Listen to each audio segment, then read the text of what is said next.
welcome everyone. This is our third session for March series, which is a taste around the world. If you don't know, I'm Dale Kane. I'm the founder of Advocates for Community Wellness. And I just want to tell you a little bit about us because other people will be seeing this and that may be their first time, that we are a faith-based, non-denominational, holistic health promotion and nutrition education ministry without walls. We bring wellness program to you where you live, work, learn, shop, play, and worship, and now into your home. Everything we do is surrounding educating and promoting health, nutrition, healthy cooking classes, wellness program, and teaching the relationship between diet, health, and chronic diseases. Eat Well Cooking Club for better health. Our mission is improving eating habits for a healthier lifestyle, increased longevity, and quality of life. We have three goals. One, to increase consumption of vegetables, fruits, and whole grains. Two, to encourage a more nutrient-rich diet plan for better health, and to reduce risk factors of chronic diseases and illnesses. And thirdly, to attain and maintain a healthier weight through consumptions of plant-based nutrition. We are faith-based, so I always like to kick off with a biblical reference or scripture. And this is coming from Psalms 107, 20-21 NIV version. He sent out his word and healed them. He rescued them from the grave. Let them give thanks to the Lord for his unfailing love and his wonderful deeds for mankind. And so as I just reflect on that for just a moment, with everything that's going on in the world, with the state of the union, and not only just the United States, but of the world, all these conflicts. There's a session in the Bible that says there's wars and rumors of wars, is that we just have to hold on to God's word, hold on to his promises, and hold on that he will provide us with protection. And if we have any disease that's in the body, that he will heal us. And now I would like to introduce Cherie Amore. Houston. Hi, everyone. Thank you, Dale. I'm Cherie Amore Houston. I'm today's moderator. And in case there's anyone new here, I am the Community Engagement Coordinator for Advocates for Community Wellness. And just to give you a little bit of information about my background and experience, I've been in the nonprofit sector for over 20 years. I've worked in a lot of different areas, including special and annual events, fundraising, which is development. I was actually a development manager with a former nonprofit organization. I've been an office administrator, worked in self-taught and graphic design, also worked with volunteer coordination, human resources, and office management. So I've done quite a bit of things with local, national, and international organizations. I have a master's in nonprofit administration from North Park University and 3 nonprofit related certificates as well. So nonprofit management, nonprofit governance, and fundraising management. I'm happy to be here today and thank you all for joining us. As we get started, we'd like to give a disclaimer, a waiver, and consent. The first thing to note is that the information that we provide for you today is for educational purposes only. So it's not intended to replace the advice or information that you would get from your medical doctor or any other healthcare professionals that you consult with. Our instructors and those who will be presenting will do so based on their credentials for teaching this course. The information in today's session. So one of the things you want to keep in mind is that in case you want to, you may need to modify recipes if you are looking to prepare these dishes at home. So they may need to be modified in case of allergens, for example. So you take a look at the ingredients and decide whether or not you need to make modifications. So keep that in mind. As was on a previous slide, all of our Zoom sessions are recorded. And so this means that you are free to turn your video and audio off according to your discretion. So if you want to have it on or off, that's up to you. And so as we get started, we have learning objectives. Our topic and learning objectives center around foods that heal. And for today, we're going to be exploring Southeast Asian cuisine, specifically from Thailand. And we're looking at flavors, spices, and herbs. So originally, we've been working with for the past few weeks, Chef Cordell, and today we had planned a vegetable pad Thai in a tamarind sauce. However, we've had a slight change this morning, and Chef Cordell is not going to be with us, so we're going to have a different recipe. However, you're going to get both recipes sent to your email. We usually send out the recipes following the session. You're going to get this one, the new recipe for today, as well as the original one. The original was the vegetable pad Thai and tamarind sauce.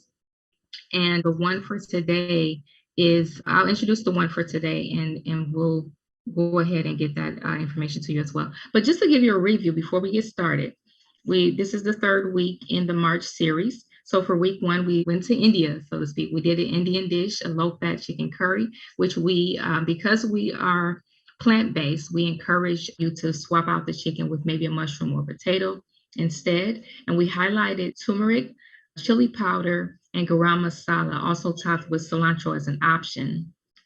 And then for week two, which was last week, we looked at a West African dish called West African peanut stew. And the spices that we highlighted there, or the ingredients that we highlighted, were ginger, sweet potato, collard greens, and red onion. So our presenters, as I mentioned, where Chef Curry had an emergency and was not able to be with us today, Chef Cordell. So we're going to have Chef Karen, which many of you are already aware of, but we'll allow her to introduce herself as well. And then we're also going to have Shirley Mims is back with us for mealtime discussion. She's going to focus on foods that heal and looking at, for example, the ingredients and how those ingredients benefit us health-wise. So first we'll have Shirley just give a brief introduction, and then we're going to let Chef Karen introduce herself as well. And we'll go right into our culinary experience. We're going to introduce the new recipe for today. I'll go ahead and let Shirley go ahead and introduce herself. Good morning, everyone. It's great to be here. I'm Shirley Mims, and I've been a part of Advocates for Community Wellness for some time. I did retire, and now that I'm back on the scene, I have various experience, but you know what? God ordered my steps to come back and to put whatever spin I had on it, and they lovely and wonderfully accepted me back to come and sit in and help where I can. So I'm glad to be here, and I hope that I know for sure that this will be beneficial to everyone that's listening, because being educated about your health and the things that you're eating is so important. And I just want to say thank you for being here, and let's just tune in and see what the end is going to be. Thank you. Thank you, Shirley. Okay, and again, we have with us today Chef Karen Crawford Moore. I'm going to let her give us a brief introduction, and then she's going to take us right into our culinary experience. Chef Karen? Thank you, Ms. Houston. So yes, thank you, Chef Karen Crawford Moore, and it's a pleasure to be in front of you again. And I have worked in many different facets of food service, starting with food manufacturing plant, then a meat processing plant, and then studying for my culinary degree, and then working in restaurants and catering. And now I have my own personal chef service, TLC Personal Chefing. And you can visit that at TLC Personal Chef to learn more, or you can visit my Facebook page, which is TLC Cooks. Today I am preparing a red chili Thai with vegetables, Thai red curry with vegetables. So in there we have those spicy flavors. The Thai chili paste is going to give us our heat, but of course we have ginger, garlic, onion, soy, rice vinegar,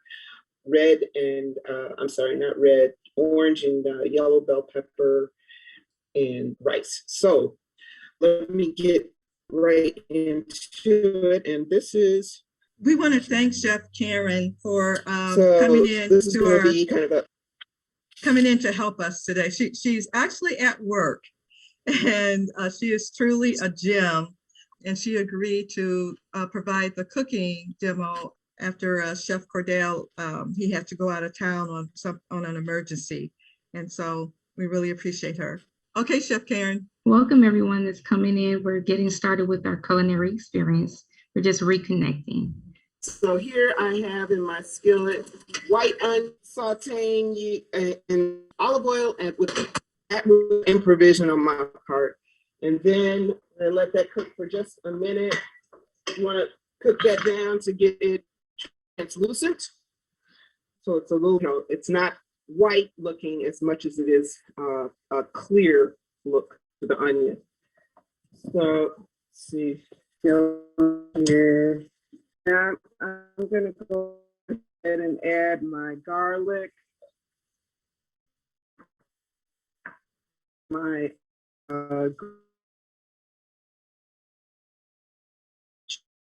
ginger,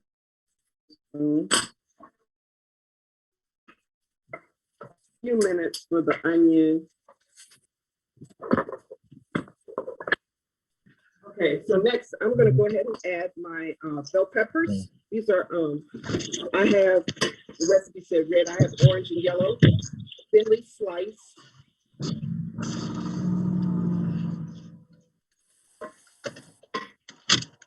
I always remove the white pith from inside the pepper as well. I'm gonna go ahead and add my carrots. Slightly thickly, about a half-inch slice on a bias. And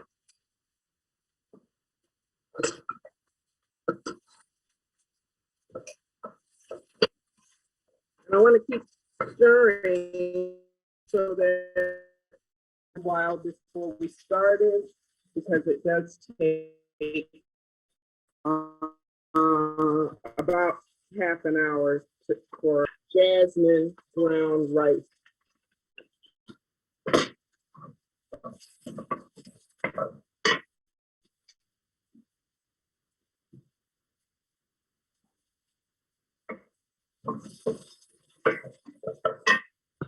I'm gonna add, this is curry paste. This is what the container, the bottle looks like. Thai Kitchen red curry paste that I'm using. That's giving it the, the spice, the heat, the dill.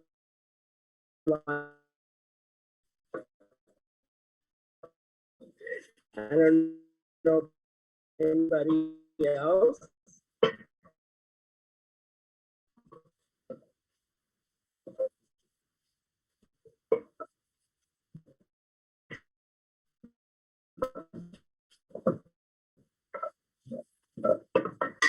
I'm going to give that a minute before I add my liquids.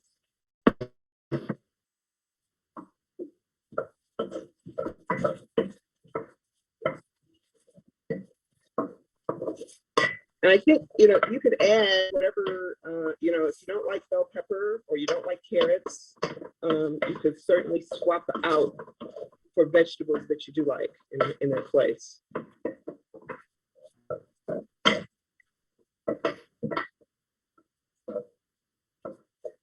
I had a client once, she didn't like green bell pepper, but she would eat red bell pepper or orange bell pepper or yellow pepper. So I always swapped out the green pepper for one of those. Okay, so I'm gonna add, oh, this is really thick.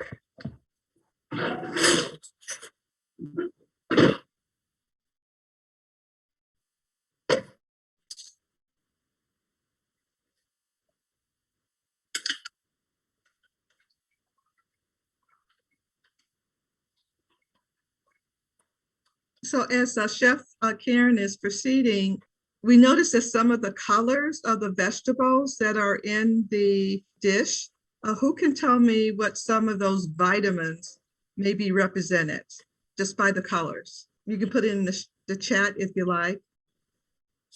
She has the yellow bell peppers, and I believe you have red as well.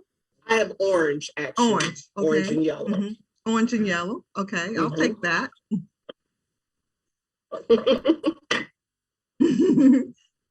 Does anyone remember from our previous class?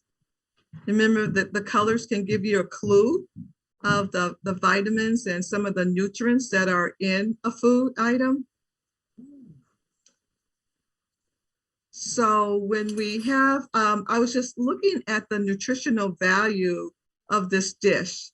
And so it states with all the ingredients that are in there with the kale and the peppers, it states that it has, it was 99% of your vitamin C, the recommended daily allowance just in this one dish in this one serving. And it had 80% of vitamin A. Vitamin A, vitamin C, calcium, potassium, and iron are key. They are key vitamins that we need to make sure that we're constantly consuming those in the foods that we eat. Because a lot of deficiencies will come from that. When I say when you have deficiencies, that leads into illnesses. And let's take, since we're talking about vitamin C, there was a disease that was around that was called scurvy. Anybody remember what that was in school? Scurvy? Yes. Yes. That's when people would get they get sores in their mouth.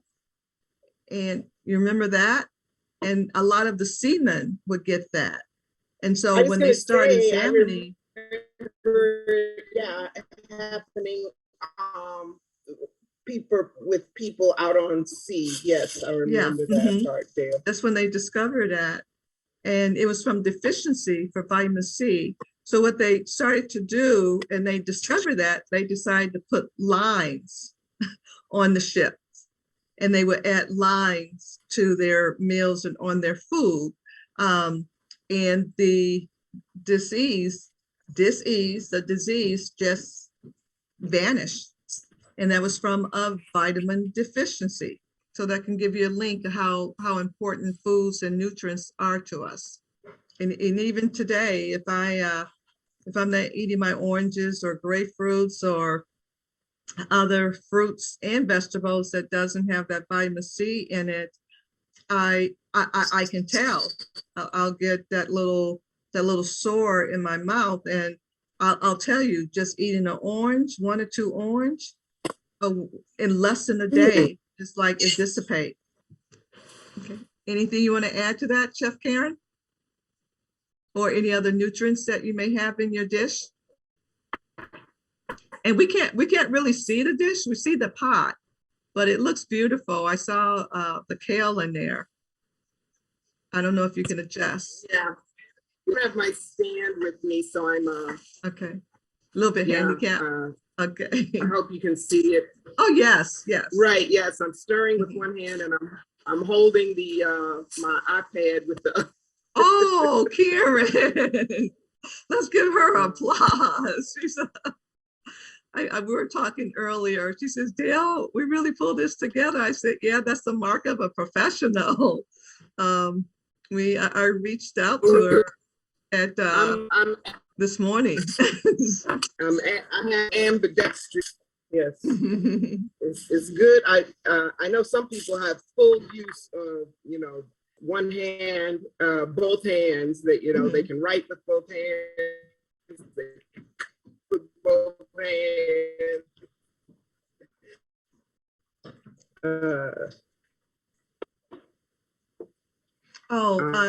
Yeah, that's not good. So there was a comment in the chat. Kathleen had mentioned during the Great Depression, children would get something called rickets. basically since they weren't getting food and enough vitamins, their bones were almost getting hollow out. So their bones would get brittle and rickety. And so actually they would get, their bones were very soft and it would bend. You get those bow legs because the trunk of their body was so heavy, it could not withstand the weight on their legs.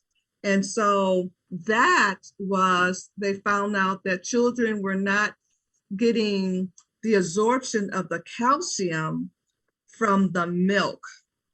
They had milk, and I'm sure there was some other vitamin deficiency, but the main culprit was they weren't getting absorption of calcium from the milk, the cow's milk. And so what they discovered is that you need vitamin D to absorb the calcium into the bones. And it is almost like a transporter into the bones, the mineral, and then the vitamin D was the transporter into the bones. And so that's when they started adding, they call it fortifying, adding vitamin D to the milk. And Coretta CJ had mentioned vitamin K for kale, which is very good. It's very good for the blood, actually. I had discussions. Kale, 90% sure kale was a source of vitamin C, but I wasn't 100% sure. Yes, it does. It does have that in there. So while you were speaking, Dale, I added at the end rice vinegar. This is actually toasted sesame rice vinegar, and I added soy sauce, organic, reduced sodium soy sauce. And I'm also going to add, this was an either or, but I have both, so I'm going to use both. This is a juice of half a lime, my lime. Okay, so this is a teachable moment. The lime, if it doesn't want a juice for you, there's a couple of things you can do. You can pierce it with a fork, paring knife, to help encourage that juice to come out. You can also pop it in the microwave for about 30 seconds. So I'm gonna add just a little zip, a little Martinez, and vitamin D. Okay, so I'm gonna go ahead and plate for you. I have my brown. This is brown.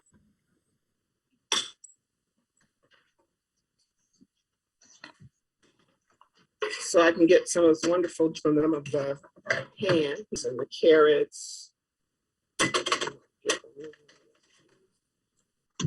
I'm also going to add.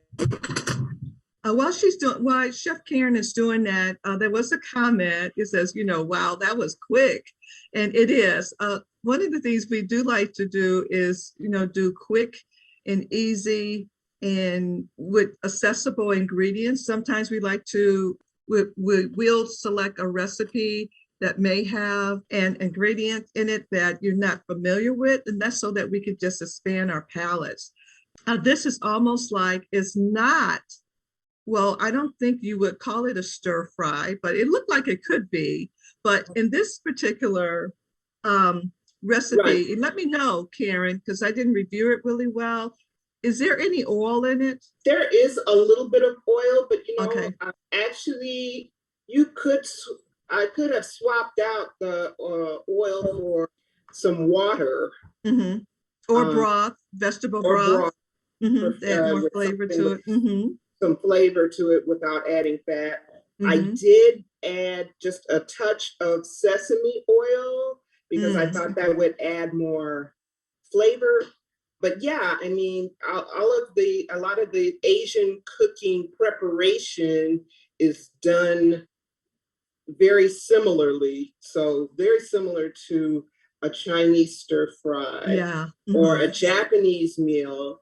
All of your prep work, all of your really hard work is done on the front end, chopping everything.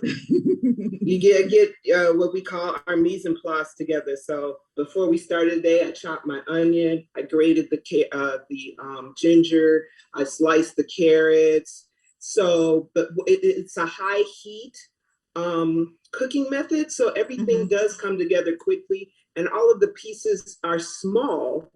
So that also helps cut down on the cooking time. Okay, I'm gonna take a snapshot of this. And then I just garnish with a little cilantro, That looks basil or nice. Thai basil, which might be kind of. When I was reading, you'll get the recipe. When I was reading this, they even mentioned that we always talk about you can't eat vegetables for breakfast, but it had recommended that you can eat this as a quick breakfast too, like with your leftovers. And I do that often. We just say breakfast is so important that you can eat leftover dinner, but as long as you get something in your stomach, to break the fast and to put some nutrients in your stomach so that you're not running off of fumes. That means, food that you had eaten yesterday. But we want to thank you so much, Karen, for that. And I just want to add to, because kale was mentioned as well. It has been in the literature about, kale has, yes, it has the vitamin C in it. It has some other antioxidants, but it has the vitamin K. And sometimes when you're taking certain medicine for high blood pressure, they don't want you to eat dark green leafy vegetables, right? And the reason being is because that it is not in competition with the medicine, but this will also lower your dark green leafy vegetables will also lower your blood pressure. And it has been stated if you eat 2 servings of dark green vegetables every day, your blood pressure will naturally go down. And just think about the power of food. My goal is not to be dependent upon medication. My goal is to, get off of medication and get reduction of medication. And so, we can do that with the selection of our food. So I'm going to turn it back over to Sharia Moore so we can continue. And we want to thank Karen so much for providing this demo for us. Yes, thank you, Karen. So that looks like such a tasty dish and very simple to make. So we appreciate that. And once again, we're going to send out the recipe to you all with the instructions. And I just wanted to also share with you, so this was our new recipe. Also want to let you know the original, just so you can get a picture of that. It was vegetable pad thai and a tamarind sauce. So we're going to send that one as well. This is just a snapshot of the ingredients and the directions for that. So we have 2 you can choose from, both simple and healthy. And now we're going to go into our mealtime discussion with Shirley Mills. She's going to discuss foods that heal. So we're going to go over actually some of the ingredients from the original recipe that we prepared when we put together the presentation. So these are some ingredients that come from the vegetable pad thai dish. And we're going to talk about some of the health benefits. Okay, Shirley. Welcome to the mealtime discussion. All right. All right, we're going to talk about Thailand, which is a part of Southeast Asia. I'm going to give you some culture information, then I'm going to go into some of the ingredients and what their health benefits are for us. So the Kingdom of Thailand is located in Southeast Asia. It is divided into 4 regions and 76 provinces. Thailand is the 50th largest country by area and home to over 68 million people. That's a lot of people. Asian, Thai, Chinese, and India countries by area and home to over, like I said, 68 million people. Ancient Thai, Chinese, and India traditions and influence the present Thai earned its title called Land of a Thousand Smiles. And that's because of the friendly people and the stunning scenery. It is absolutely beautiful there. If you ever get a chance to Google that, it's beautiful there. Now, this country's staple food is rice, which is consumed along another side dish. And traditional people in Thailand have meals on their floor mat and they eat using their right hands. All right. So that's just a little information about Thailand. Now I'm going to go into and I'm going to showcase some of the ingredients that were supposed to have been in the recipe for today. However, they're going to send it to you. And because of the change in our schedule, you know, the show still has to go on. So first is bean sprouts. Bean sprouts is a vegetable that's still young and protected from sunlight. It generally derives from green beans and are often presented in diet of East Asia. Fresh bean sprouts are very rich in vitamin E and a menu which is highly recommended for consumption. Benefits of bean sprouts find in its nutritional content. Bean sprouts are used in a variety of food, and it will contribute vitamins and minerals that are good for developing our bodies. So here are a few things that the nutrition in bean sprouts are useful for. They improve the immune system. They're good with vitamin A, B complex, C, and E. The digestive system. It helps you to lose some weight. It prevents anemia. It's good for your heart health. It can help with preventing cancer. It prevents atherosclerosis. Benefit the skin. Now, bean sprouts have more vitamins than the shape of the seed. Bean sprouts are loaded with nutrients and they are needed to improve the health of our hair and our nails. It also helps with hot flashes. Okay. All right. It also improves your blood circulation and prevent the occurrence of diseases, contributing factors. All right. So that's a little bit about that one. Now I'm going to bring to the table some fresh mint leaves. Now these plants are particularly known for the cooling sensation they impact. They can be added to foods in both fresh and dry form. The health benefits of eating fresh mint leaf is that they help relieve indigestion. It helps with oral disorder. It acts as a brain tonic. It increases immunity.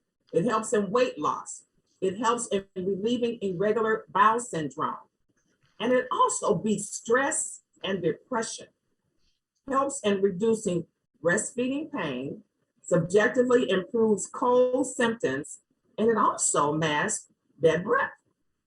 It can be used as a mint body scrub and is good for really dry skin. Okay, it's easy to add to your diet, and mint is very popular ingredients in several foods and beverages ranging from teas, alcohol drinks, to sauces, salads, and desserts. So that's good to know. Now I'm going to give you a little bit, I'm bringing it up to the table now, another famous one, which is basil leaves. Now this is an herb, and holy basil, that's what they call it. Holy basil is one of the oldest known herbs in traditional medicine and religious ceremonies. Now I didn't know that. Some cultures believe that it's a sin to chew the holy basil leaf, requiring you to swallow it whole. Basil comes in various varieties, including sweet basil, Italian basil, lemon basil, and of course, the most popular one for the use in our kitchen might be the Thai basil. While basil leaf makes a beautiful addition to a meal, to enhance the aroma and flavor of foods, it's also available in an oil extract as well. And so that's good to know. Now, fortunately, the holy basil has potent anti-inflammatory effects on the digestive system. Try chewing on a holy basil leaf after or before a meal. This strategy allows the leaves to enter your digestive system where they go to work, relieving symptoms of intestinal inflammation. So chewing on a basil also reduces the activity in your stomach and helps it achieve an alkaline balance that improves digestive health.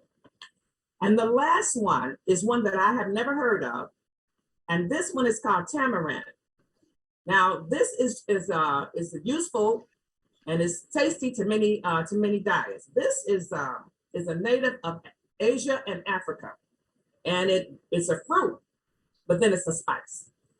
It grows on a tropical climate around the world. It produces pods of fruit and tastes sweet and sour when ripe, and even more sour when it's unripe or when it's dry. India and Thailand produce the most tamarind, and it holds a prominent place in their cooking, but it's a staple ingredient in other Asian cuisines as well. You also will find it in Africa and Middle Eastern cookings. Now, this one does a number of things. This is a spice, like I said, but it helps neurologically health. It's high in magnesium. It removes the fluorine deposits from your bones. It's beneficial for your cardiovascular health. It helps with arthritis. It helps with digestion, and it increases the change in many developments of Alzheimer's disease. It also helps diabetes. It may even aid in weight loss since it also has tons of filling fiber. Adding more tamarind to your diet may help you shed the excess pounds. Consider adding this superfood to your meal plan. All right, this particular, the last one that I'm speaking on, can be found in some of our grocery stores if you'd like to try it. Walmart carries it, Whole Food carries it, and Myers carries it. So you can find that there. So in my closing, I just want to say that we are people on the rise, and knowledge is power when you use it and you share it. And I've shared to you today. Thanks for coming to the mealtime discussion. God bless. Bye-bye. Okay, so this is just a pictorial view. You can see what those ingredients look like that we just went over. Bean sprouts, tamarind, mint leaf, and then the basil. Do we have any questions about those ingredients? You can put them in the chat and we can talk about it in the after talk. Someone asked, Kayleen asked, what if you wait for the bean sprouts to fully grow? Would it have the same properties? I would think that the same properties exist. I don't know if anybody wants to give any additional input to that. I can add to that. Actually, it has more because the bean sprout, it's coming from sprouting from a bean. Okay. And you can do it with sunflower seeds. You can do it with some almonds. And so the more, the more it sprouts, the more my understanding and my readings that I've had, that is more antioxidants. And it's just like, when something is sprouting, is young, and so it's not fully developed. So as they sprout, they become more enriched with their vitamins and their minerals, and most important, protein. They have a good source of protein. And so in doing the bean sprout, like I would buy it and I would chop it up and put in my salads. You can put them in soups. That's a method that I use. It's called fortifying my food. And I would highly, highly recommend it just to have some on. They go bad pretty fast. So you have to use them. You can't let them, lie around in the refrigerator very long. But they're very inexpensive, but very powerful. Okay, thank you for that, Dale. We also have another question. Gail asks, what types of dishes do you find tamarind in? I've heard of this before, but I honestly not sure about that one. So, well, in the reading, they use it in a lot of the Asian foods. So in cultures that's close to it, and we saw that, okay, so if it's grown in Africa, they must use it in Africa. So in Asia and Africa, and then really when you look at, Asia and Africa, it was thought that it was the earth, the grounds was all united as one piece. And so it sort of fits very neatly, together. And so as conditions came about in, with hundreds and thousands of years, but they use it in Africa and they use it in the cuisines of Asia. And Shirley, you did the research on it. Was there any other areas that they use it? Any other I didn't cuisine? see any other areas. Those were the main ones that they spoke Mm-hmm. on from the research that I did. Mm-hmm. Okay. Mhm. I know that you can make a sauce and paste out of it as well. Mm-hmm. So I'm sure you can put that in things like rice and other kind of dishes as well. Use it for flavoring.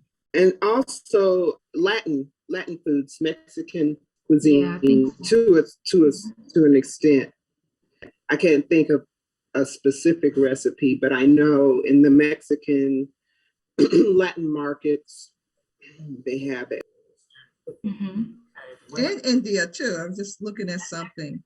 India as well. Yeah, India, Mexico, Western Hemisphere, yeah, and Asia and Africa. Chef Karen, isn't tamarind, is it the same as or similar to tamarillo? I think that's how, I don't know if I'm pronouncing that correctly. Is that not the same or similar? Yes, yes. Is that the dry spice or Yeah, I believe so. mhm. Yeah, I think it's in that same family because that's what I think of. That's what I thought about when I first saw tamarind, which I hadn't seen in a while, seen that word, but it reminds me of the Mexican tamarillo. I'm not sure if I ever pronounced that correctly, but yeah. What dish did you have that in? From what I've had, it's like a spices used in when they make their sauces. Oh, okay. Yeah, like the green sauce in particular. I think that's what that is. We're just gonna, we're close to 12, so we're gonna just wrap up. Just on this particular side, we just give you some information about Eat Well Cooking Club for Better Health. This is a particular aspect of program of Advocates. So if you want more information about our programs and upcoming events and whatnot, Dale Kane is our project director. We do have a specific phone line that you can call. We have info at A4CW.org is our email. But I'm going to give you some more specific information in general for the organization and also for Eat Well. But just to let you know, just to look ahead, our next event, we are going to have an April series as well for Eat Well Cooking Club. And these are held on Thursdays. So the last 3 Thursdays of the month, which for April will be April 14th, 21st, and 28th. We continue with the same time frame, 11 a.m. to 12 noon Central Standard Time. And this was such an enjoyable series. A lot of people really enjoy Taste Around the World. So we're going to continue with doing that. And we're basically continuing the journey. So we're going to look at additional countries and the cuisines from around the world. So that's going to be exciting. We're going to look at some other countries coming up. I believe Italian is one on the list and Jamaican. And so just look forward to learning about more cuisines from different places around the world. That's going to continue in April. So we hope to see you all with us again next month. Just to give you a heads up, we've been mentioning a new program, our cancer awareness program called Along the Journey. And some information is already on the website. This is basically launching in April. We're going to start our first education workshop on April 7th. This one will be virtual. We do have some that are local in the Chicagoland area. This is for African-American women in particular communities within the Chicago area. But we're going to have a virtual workshop on April 7th, 2 to 3 p.m. Central Standard Time. Again, information is on the website. We're going to put more details there. The focus is on triple negative breast cancer. So look forward to that information. Continue to stay in contact with us and looking at our website and whatnot and staying connected on social media as well. This program, we're going to be basically giving support and education surrounding the topic, but also support through the journey. So after diagnosis, during treatment, and beyond treatment. So every aspect of the healthcare, of the cancer healthcare journey, we have a program that's going to be giving support there. And so we'll also provide linkage to community resources as well to help come through that. And there's a whole program surrounding this. We're going to give some detailed information continually as we continue to launch the program. So once again, please stay connected with us. We're very happy that you all are with us weekly for the series. We do have our phone number here. We're based in Chicago, so the number is 708-300-9072. You can leave messages there. You can also send us an email. Once again, that email address is info@a4cw.org. Our website is a4cw.org, so you can go there to find information about our programs, about events, and just staying in contact with us. You can send information, find information, everything you need is on the website. You can always contact us to get more details. But also we're on social media, so follow us on Facebook and Instagram. On Facebook, we have 2 pages. One is just for the organization in general, so it's at Advocates for Community Wellness, but we also have an Eat Well Cooking Club for Better Health page as well.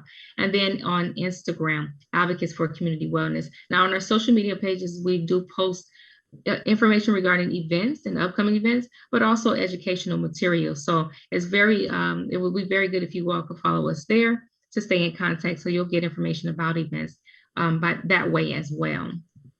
So we definitely thank you for joining us today. We do usually stick around for an additional 15 minutes. That's optional. If you have to go, once again, we do thank you for being with us, and we look forward to having you in our next series in April. But if you would like, if you have additional questions or comments, you can stick around for what we call our after talk. And once again, that's just for about 15 minutes because we are basically coming to a close. We're officially ending. We try to stay on schedule, and we're pretty much at 12 o'clock in about 2 minutes. So what we do like to end with a prayer. And this is coming from Numbers 6, verses 24 through 26. And we pulled this from the NIV version of the Bible. And it simply says, "The Lord bless you and keep you. And the Lord make his face shine upon you and be gracious to you. The Lord turn his face toward you and give you peace." And so that's our prayer for you as you go throughout the rest of this week and the weekend, is that the Lord be with you.